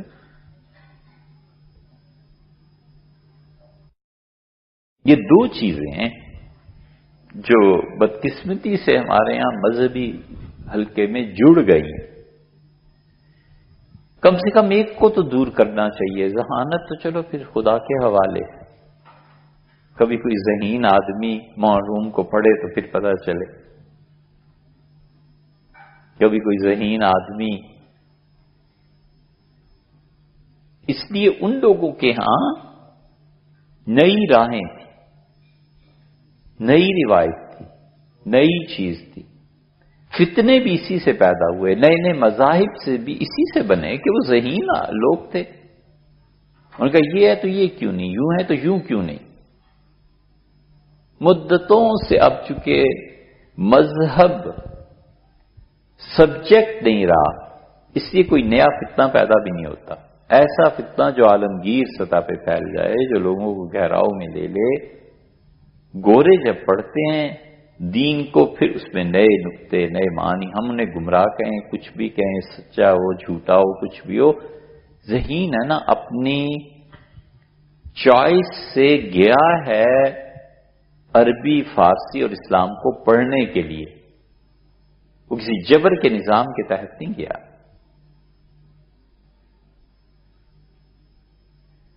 اور اسے معاش نے سپورٹ کیا ہے. گورنمنٹ نے کہا یہ پڑھنا چاہتے ہو پڑھو، پیسے لو ہم سے، کتابیں لکھو، تحقیق لکھو، مسلمانوں کے خلاف لکھو. پہلے ہوتا تھا، اب تو حق میں بھی لکھتے ہیں. اور ہمارے ہاں ذہین آدمی اپنے نظام تعلیم سے بغاوت کر کے کبھی جائے تو سب سے پہلا سوال یہ اٹھتا ہے کہ کھاؤ گے کیا، کرتا کیا ہے، کھاتا کہاں سے، زندگی کیسے چلتی. کیونکہ ذہن یہ بن گیا ہے کہ تعلیم برائے معاش ہے. اس لیے دین تو ایک طرف رہا، دنیا میں بھی اگر ترقی کرنی ہے نا تو اس کے لیے 2-3 نسلیں قربانی دیں، محنت کرے، سرمایہ کروڑوں روپے جمع کرے تاکہ اس کے اپنے بچے اس کی طرح زندگی بسر نہ کریں. وہ کہیں بیٹے کام کرو، انسان بنو، محنت کرو، کس یونیورسٹی میں جانا ہے پڑھو، تجربے کرو، نئی جہد پیدا کرو، پیسہ، گھر، شادی، تمہارے بھی بچے میرے حوالے. یہ 5 کروڑ ہے، یہ 4 کروڑ، 3 کروڑ، یہ بزنس ہے، بے فکر ہو، تمہیں کچھ کمانا نہیں، تمہیں کام کرنا. یہ تو دنیا میں بھی اگر ترقی کرنی ہونا تو یہی راستہ ہے. وگرنہ عملی زندگی میں رہ کے اب یہ بھی ممکن نہیں رہا کہ کوئی آدمی اپنی اولاد کو اچھی تعلیم دلا سکے حلال کے رزق سے. تو اس لیے ذہانت پھر اس کے ساتھ محنت جمع ہو جائے اور معاش سے بے فکری ہو جائے، خدا کا بہت بڑا انعام ہے یہ اگر کسی انسان پہ ہو تو. اس لیے زندگی کے جن مسائل میں آدمی گھرا رہتا ہے، محروم اس پہ بڑی بحث کرتے ہیں. یہ شمس تبریز کا جو دیوان ہے نا، اس میں بڑی بڑی عجیب باتیں لکھی انہوں نے. فرماتے ہیں کہ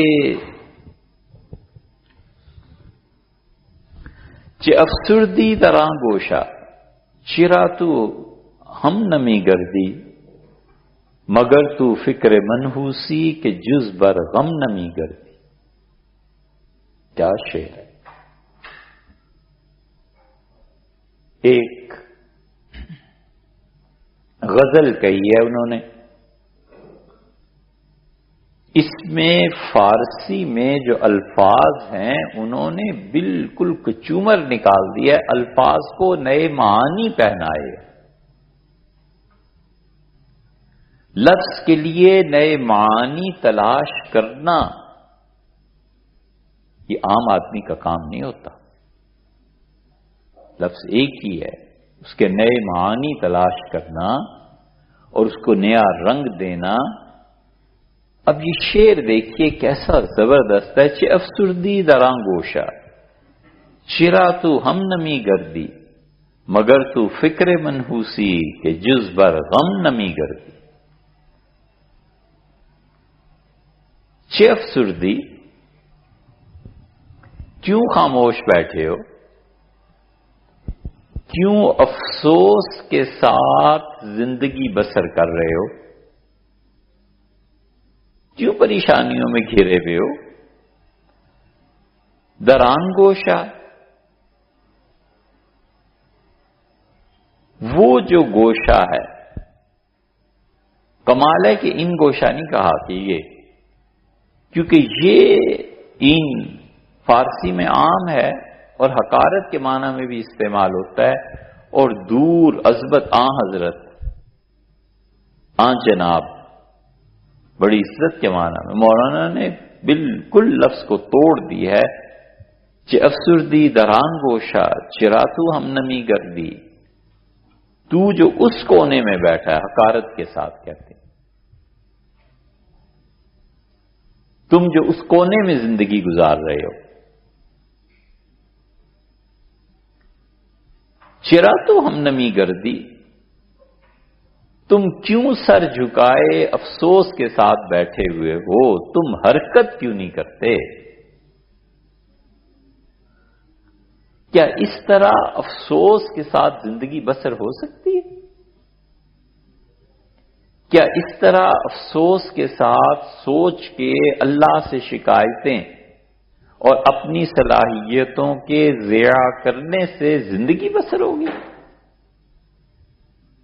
ایک معنی تو یہ ہوئے، گردیدن سے نکلا ہے یہ لفظ، اور گردیدن کا مطلب یہ ہے کہ حرکت کرنا، گھومنا۔ اس لیے وہ کہتے ہیں کہ تو ایک کونے میں بیٹھا ہوا زندگی کو رنج کے ساتھ بسر کر رہا ہے، تو کیوں نہیں حرکت کرتا؟ ایک معنی، اور دوسرے معنی کمال۔ کمال دیکھو کیا فرمایا ہے، جفسردی درانگوشا، تم اس کونے میں بیٹھے ہوئے اتنے سر جو ہے اسے جھکائے ہوئے۔ میر تقی میر ہوتے تو کیا کرتے؟ وہ خالص ٹھیٹھ دلی کی زبان بولتے کہ منکری، منہ بسورے ہوئے، اتنی دور بیٹھ کے کونے میں زندگی کے مسائل پہ گفتگو کرتے ہو۔ تو ہم نمی گردی، تم تو ابھی تک تو سے بھی نہیں نکلا، تو اپنے وجود سے نکل۔ کس انا کا اظہار ہے ہر موقع پہ، میں اور میں اور میں اور میں، تو اتنا نالائق ہو گیا تو کہ تو سے بھی ابھی فارغ نہیں ہوا۔ اور دوسرا مصرع، مگر تو فکر منحوسی کہ جز بر غم نمی گردی، مگر تیری فکر تو ایسا منحوس ہے کہ تجھے سوائے غم کے اور کوئی چیز سوجھتی ہی نہیں تیری فکر کو۔ یہ جو مگر ہے نا، مگر کے کیا معنی؟ مگر کا معنی ہے شاید، اور مگر اس شاید کو کہتے ہیں جو مائل و یقین ہو، مگر یہ ہو سکتا ہے، یعنی امید ہے، غالب ہے کہ یہ ہو سکتا ہے۔ کیونکہ مگر تو فکر منحوسی، تیری جو فکر ہے نا، سوچ، یہی منحوس ہے۔ فکر کس کو کہتے ہیں؟ آپ روز بولتے ہیں، آپ نے بھی سوچا ہو، ہے نا؟ فکر کس کو کہتے ہیں؟ فکر کہتے ہیں حقیقت علم کے آغاز کو۔ فکر جو ہے وہ ادھورے علم سے آغاز ہے، شے کا کوئی نہ کوئی تصور، مسئلے کا کوئی نہ کوئی تصور ہوتا ہے، یقین نہیں ہوتا۔ اس تصور سے جو آغاز کرتا ہے نا، تو یہ فکر جو ہے، یہ جذبہ، وہ حقیقت کو اس ادھورے علم کی لپیٹ میں لانا چاہتا ہے، یہ ہے فکر۔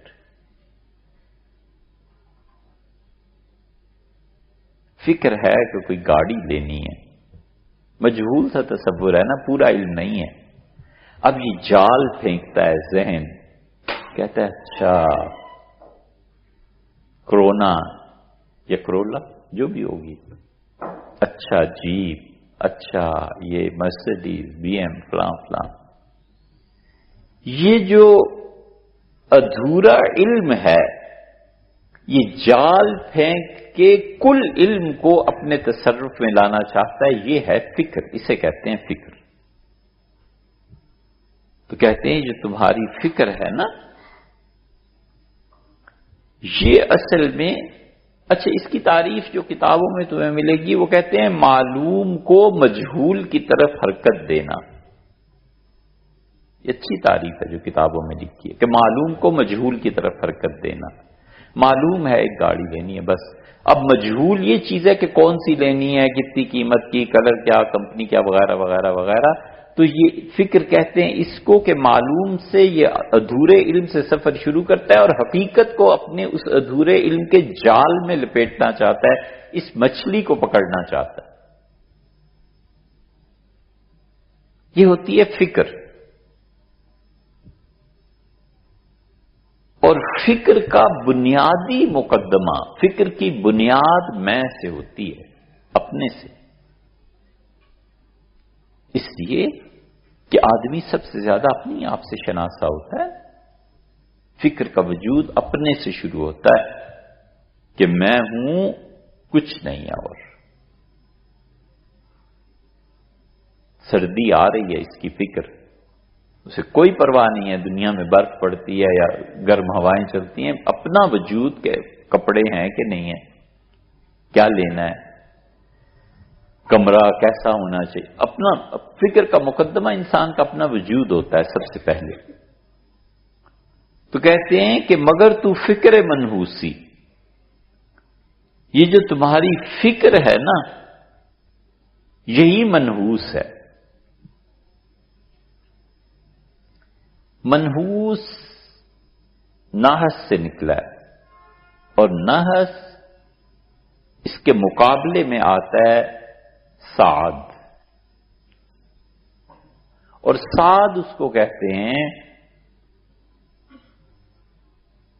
جس میں تینوں اوصاف پائے جائیں. صحیح شخص کا صحیح منزل کے لیے صحیح راستے کا انتخاب.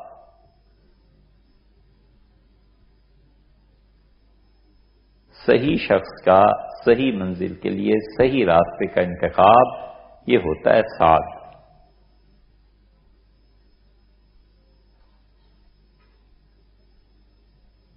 مکہ مکرمہ میں شیخ تشریف فرماتے وہاں زکریا صاحب رحمۃ اللہ علیہ، تو بہت لوگ زیارت کے لیے حاضر ہو رہے تھے. ایک بے وقوف اور بھی گیا تو اس میں علی میاں صاحب رحمۃ اللہ علیہ وضو کر رہے تھے. تو انہیں دیکھا اور فرمایا آپ کا آنا کیسے ہوا؟ اس نے بتایا حضرت عمرے کے لیے. فرمایا کوئی نوکری کوئی پیشہ؟ ان کا کچھ نہیں، صرف عمرے کے لیے.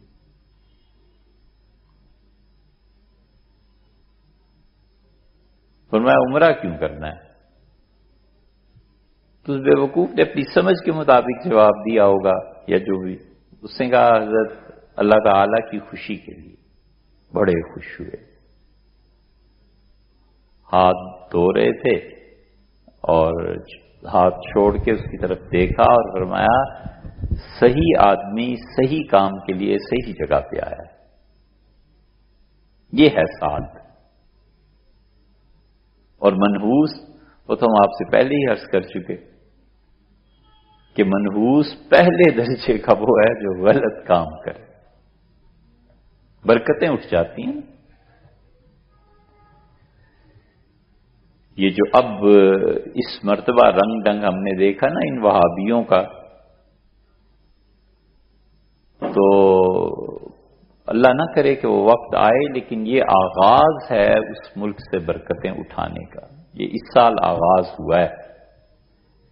یہ کب انجام کو پہنچے گا یہ پتہ چل جائے گا جب جنگ عظیم ہوگی.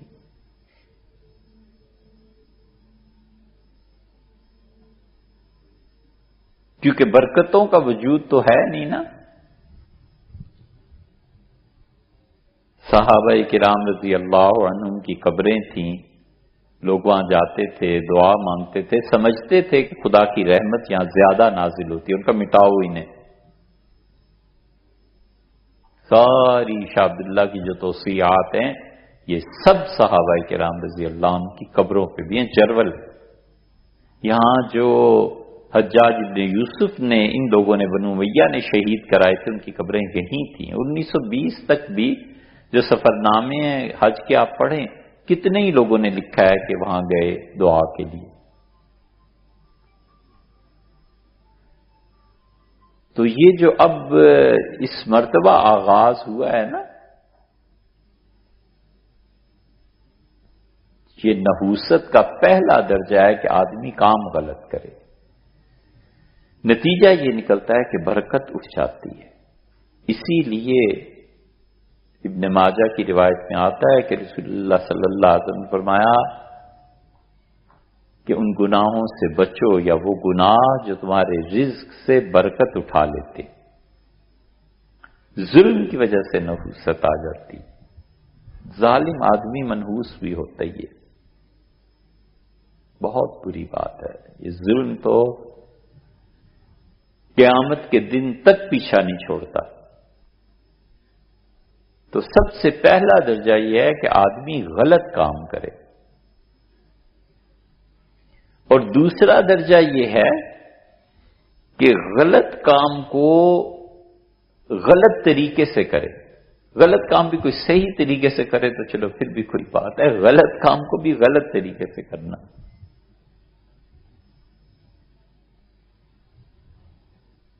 لندن میں ایک جگہ ایک آدمی کو دیکھا، مدت ہوئی لیکن اب تک وہ منظر گویا آنکھوں کے سامنے، اللہ جانے کیا ضرورت پیش آئی ہوگی۔ پینٹ پہنی بھی تھی انہوں نے، اور بان ہوتی ہے نا یہ جس سے بنتے ہیں چارپائیاں، تو بیلٹ باندھتے ہیں نا کمر پہ اسے باندھنے کے لیے، تو انہوں نے ایسی پینٹ جو جگہ جگہ سے پھٹی ہوئی تھی اس کو باندھ سے باندھ رکھا تھا، ایسے جیسے ہزار بند میں گرا دیتے ہیں باندھ، اسے ایسے گرا دی ہوئی تھی۔ بڑی ہنسی آئی کہ یہ دوسرا درجہ کام غلط ہے، اسے بھی غلط طریقے سے کرنا۔ بھئی غلط کام کو بھی صحیح طریقے سے کوئی کرے تو چلو پھر کوئی بات بھی ہو۔ ایسی ہے جیسے چوری کا گڑ ہو اور لوٹے سے اسے توڑنا شروع کر دے، تو چوری خود کون سی اچھی بات تھی، وہ بھی کی، اوپر سے گڑ کو توڑنے کے لیے کوئی اور چیز استعمال کرو، لوٹے کا استعمال ہو رہا ہے۔ تو منحوس سمجھانے کے لیے دوسرے درجے کا منحوس یہ ہوتا ہے کہ غلط کام کو بھی غلط طریقے، غلط کام کو کوئی صحیح طریقے سے تو کرو تو کوئی انسانیت بھی، وہ بھی غلط۔ اور تیسرے درجے کا بھی عرض کیا تھا کہ غلط کام کو غلط طریقے سے کرے اور افسوس بھی نہ ہو، اسے پتہ ہی نہ ہو کہ میں کر کیا رہا ہوں۔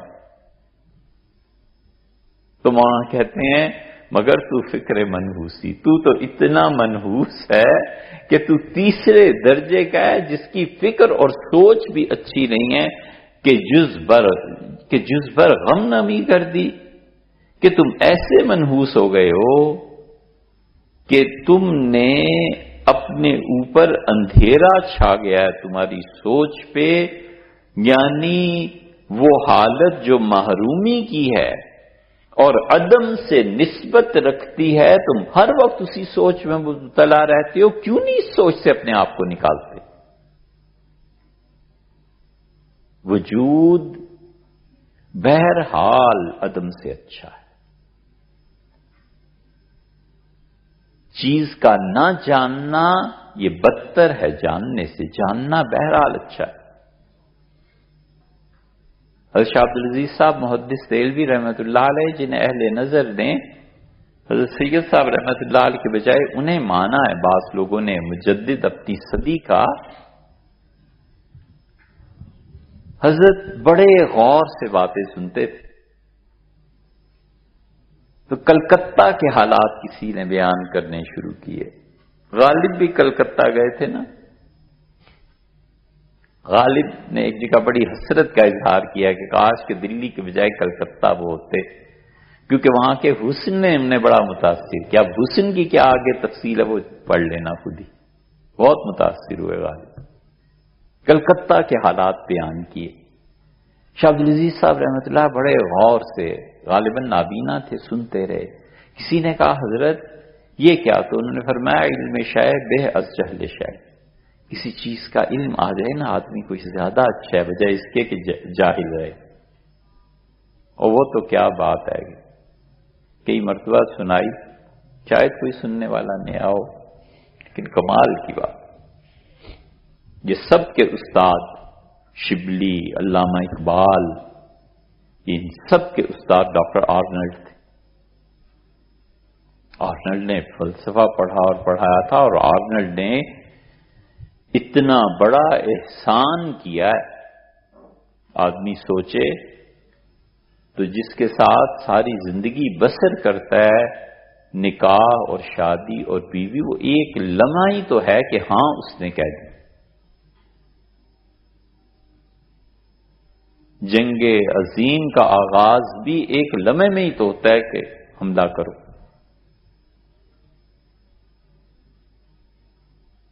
سر عبد القادر نے لکھا ہے، انہوں نے مقدمہ لکھا ہے، سر عبد القادر پہ ہم نے ایک جگہ بات کی ہے، کتنے بڑے آدمی تھے۔ سر عبد القادر سے علامہ اقبال ملے اور علامہ نے کہا میں شاعری چھوڑ رہا ہوں، ختم۔ تو انہوں نے انہیں بہت کہا کہ آپ شاعری مت چھوڑیے، علامہ نہیں مانے، اور علامہ چھوڑ جاتے شاعری، ختم ہو جاتا یہ سارا مسئلہ ہی۔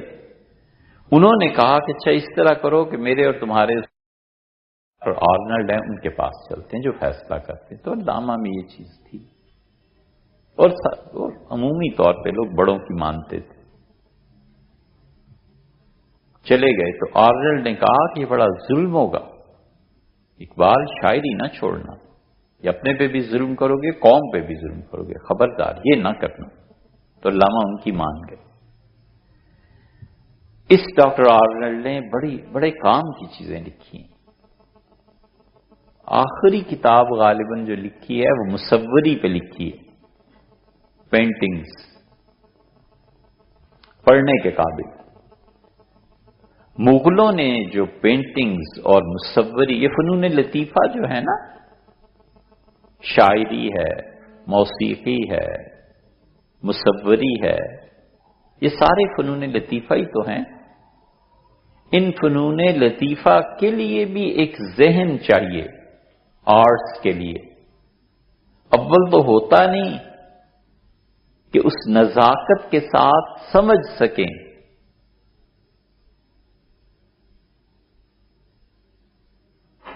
ہے تو بڑی قابل اعتراض بات، آپ اعتراض ضرور کر لیں، لیکن خود جو ہم بات کہہ رہے ہیں وہ بھی صحیح ہے۔ یقین مانو اتنی بدذوقی ہے، اتنی بدذوقی ہے کہ خالص غالب کی غزلیں اور پنجابی گانے والے پڑھ رہے ہیں۔ نور جہان کی اتنی تعریف، اور نور جہان کو یقین مانو سن کے دیکھ لو، اردو نہیں پڑھ سکتی بیچارے۔ کہنا نا مجھے کچھ، یہ اسی طرح ہے جس طرح لتا سے کوئی کہے کہ پشتو کا گانا گاؤ، وہ بیچاری پشتو کیا پڑھے گی، کیا گائے گی۔ رات بھی ایک جگہ سے گزر رہے تھے اور ایک مصرع کان میں پڑا، ہم نے کہا دیکھو یہ بھی ظلم سننا تھا، یا اللہ یہ وقت بھی آنا تھا۔ اتنی زبردست نعت تھی، اور پنجابی میں پڑھ رہا ہے، اور اسے ایک ڈھنگ کا حرف نہیں آتا پڑھنا، اسے پتہ ہی نہیں ہے حرف ہے کیا، اور شد لگائے چلا جا رہا ہے ہر جگہ پہ۔ یہ ساری چیزیں فنون لطیفہ سے تعلق رکھتی ہیں، اور فنون لطیفہ کا آیا مسئلہ اور فتویٰ صادر ہوا۔ وہ لطافت کی حس مر گئی نا، کیونکہ معیار اور پیمانے بدل گئے۔ تو کہتے ہیں فکر منحوسی، معیار اور پیمانے جو آدمی قائم کرتا ہے نا اس پہ تولا بھی جاتا ہے، ہمیشہ یاد رکھو۔ کبھی بھی بڑی بات نہیں کہنی چاہیے، جو معیار قائم کرتا ہے اس پہ تولا بھی جاتا ہے۔ اللہ کا نظام ایسا ہے بس،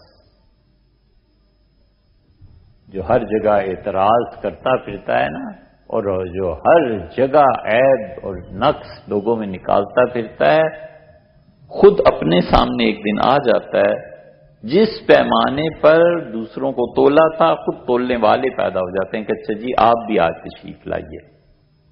ہمیشہ خدا سے ڈرے اور دوسروں کے گناہ کوتاہیاں بل تو دیکھنی کیا یار. اللہ وہی بات ہے. انہوں نے کہا تو سے بھی ابھی نہیں نکل پایا, تو اتنا منحوس ہے, اپنے وجود سے تو باہر نکل. کیا ہر وقت غم سر نیوڑے افسردہ حالت میں بیٹھا رہتا ہے.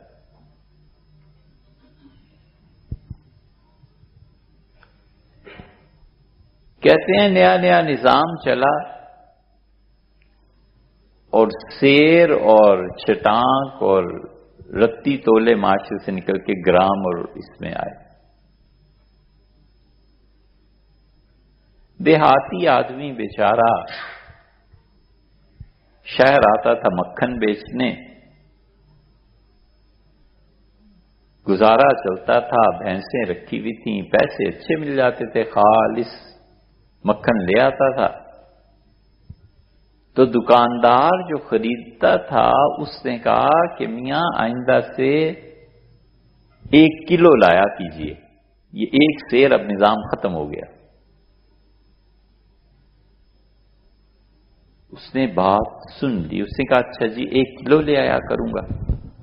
ہاں یہ کتنے کلو ہے؟ اس نے کہا جس پر تو سیر ہی لایا ہوں. اس نے کہا اچھا یہ لو پیسے.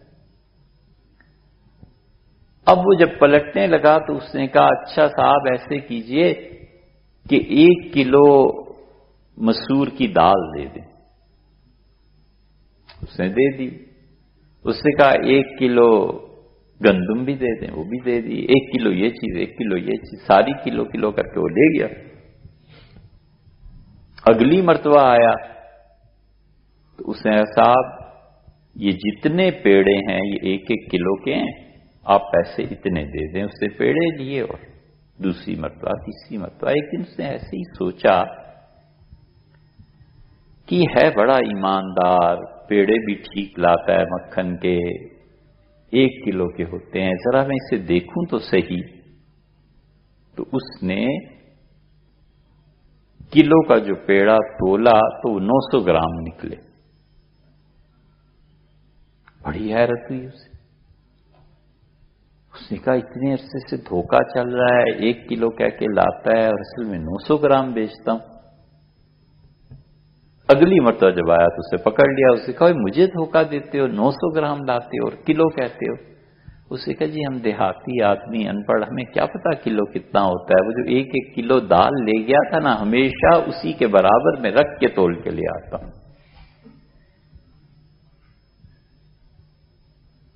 یہ جو بڑی باتیں کرتے ہیں نا, ایک دن اسی معیار پہ تولے جاتے ہیں. بس آدمی کا حافظہ ذرا سا اچھا ہو نا تو پھر یاد رہتا ہے کہ کس وقت کیا بات کہی تھی, اور آج اسی پیمانے پہ خود بھی تل رہا ہے, کلو کے 900 گرام ہی نکلے. یہ ہوتا ہے. اس لیے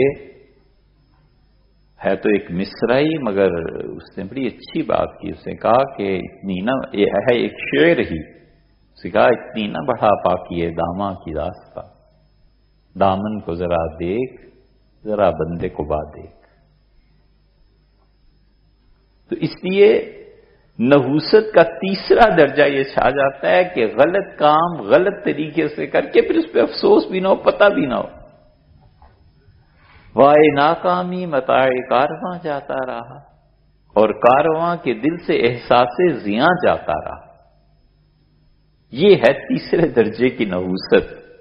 مولانا کہتے ہیں کہ یہ جو تم پہ حالت طاری ہے نا, مگر تو فکر منحوسی, تیری فکری منحوس ہے. نحس بمقابلہ سعد کے, اور سعد وہ جو صحیح منزل کے لیے صحیح آدمی صحیح راستہ اختیار کرے. منحوس سعید کے مقابلے, سعد نحس کے مقابلے. اس لیے سعادت اور سعود اور سعد اور مسعود اور سعید, یہ سارے الفاظ عربوں میں انتہائی بہترین اپنے لیول کے الفاظ تھے. بہت بہت اپریشیٹ کرتے. اسی لیے سعد نام کا پورا بت تھا جس کی پوجا کی جاتی تھی۔ اہل مدینہ جس بت پہ آ کر احرام باندھتے تھے مکہ جانے کے لیے، حج اور عمرے کے لیے، مشرکین مدینہ یہ سعد نام کے بت سے باندھتے تھے، اس لیے کہ ان کا عقیدہ یہ تھا کہ یہاں سے ہمیں سعادت اور نیکی حاصل ہوتی ہے۔ مولانا کہتے ہیں مگر تو فکر منحوسی کہ جز بر غم نمی گردی، اور تمہاری فکری ایسی منحوس ہے کہ تم خود اندھیروں کی جان نہیں چھوڑنا چاہتے۔ غم اس دکھ کے معنی میں نہیں ہے یہاں، مطلب یہ ہے کہ اندھیرا چھا گیا ہے، چھوڑ دو اس اندھیرے کی جان اب تم۔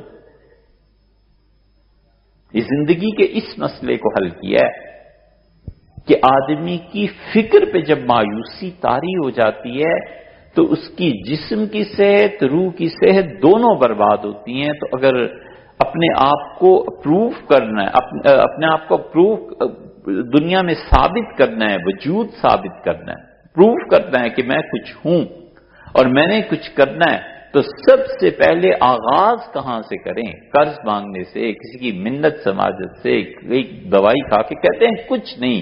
سب سے پہلے جو فکر منحوس طاری ہے نا، اس سے جان چھڑا، اس سے باہر نکل، اس اندھیرے سے باہر نکل، حرکت کر، سوچ کہ نہیں یہ صورتحال تبدیل کرنی ہے، نہیں ایسے نہیں چلنا، اپنے آپ کو سنبھالنا ہے، صحیح راہ آگے دیکھنی نہیں۔